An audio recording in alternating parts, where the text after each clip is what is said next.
Tasty রান্না, আমি শুনছি সেক্সি রান্না। আমাদের দাদা কি যে বলে মাঝে মধ্যে কিছুই আমি বুঝতে পারি না।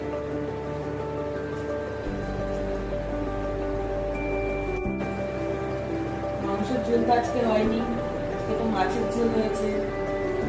মাছের ঝোল আর ভাত, আর উচ্ছে আলু ভাজা দুপুরে রয়েছে, সেটা তো খাওয়া হয়ে গেছে, সেটা তো রাতে নেই।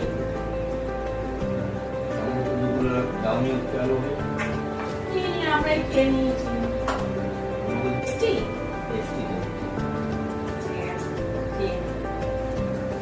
আমার খাওয়া হয়ে গেছে।